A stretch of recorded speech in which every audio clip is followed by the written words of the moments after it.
Ici Sarah de Ciné Techno et voici ma critique de Like a Dragon Infinite Wealth pour PlayStation 5, développé par Ryoga Gotoku Studio et publié par Sega. Le jeu est disponible depuis le 26 janvier 2024 et on le retrouve également sur PlayStation 4, Xbox Series, Xbox One et PC. Ichiban Kasuga apprend que sa mère biologique, Akita, qu'il n'a jamais connue, serait toujours vivante et qu'elle vit à Hawaï et décide de s'y rendre pour la retrouver. Cependant, une fois là-bas, il découvre qu'Akita a en fait disparu et qu'elle est recherchée par la pègre japonaise et chinoise locale.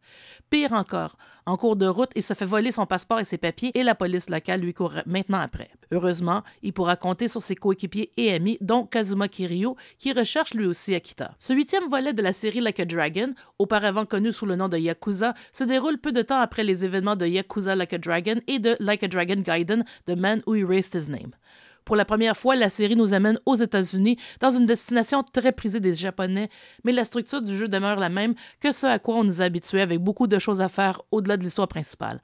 Ainsi, on pourra participer à un rallye photo, sauver d'innocentes personnes contre des méchants pour améliorer les statistiques d'Ichiban, aller à la cage des frappeurs pour tenter de frapper des coups de circuit, nourrir les animaux errants pour obtenir des prix comme des œufs qui font regagner beaucoup de points de vie et magie, et même jouer à 3 jeux d'arcade tirés du catalogue de Sega, soit Virtua Fighter 3 TB, Sega Base Fishing et Spike Out. On retrouve même des mini-jeux comme dans les titres précédents, dont un jeu de livraison de bouffe à vélo fortement inspiré de Crazy Taxi et une île à développer, Happy Resort Dondoku Island, fortement inspiré par Animal Crossing. Il y a également le mode Maître Sujimon, où on recrute des durs à cuire pour les entraîner pour des combats comme dans Pokémon.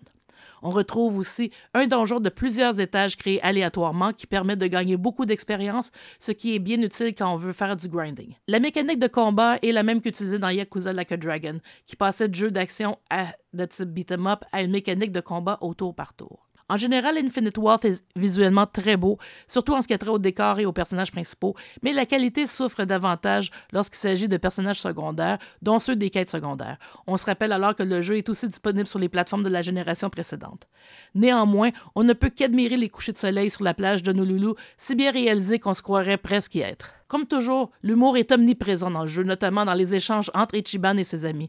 On se prend à vouloir tout compléter dans le jeu, ce qui est possible à condition de bien vouloir y consacrer plus de 100 heures facilement. La traduction française est presque impeccable si ce n'est de quelques rares coquilles, et le jeu est généralement très stable. Servant de tremplin pour souligner l'histoire de la série qui célébrera ses 20 ans en 2025, alors que Kiryu est en mode rétrospection et qu'il visite les lieux et événements marquants de sa vie, Infinite Wealth conclut le passage de Kiryu à Ichiban comme protagoniste principal de la série, transition commencée avec Yakuza Like a Dragon. Une fois de plus, on se plonge dans un jeu captivant qui offre tant à faire qu'on ne voudrait jamais plus qu'il se termine.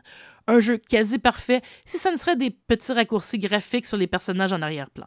Like a Dragon Infinite Wealth pour PlayStation 5 obtient la note de 9.5 sur 10. Merci d'avoir été à l'écoute.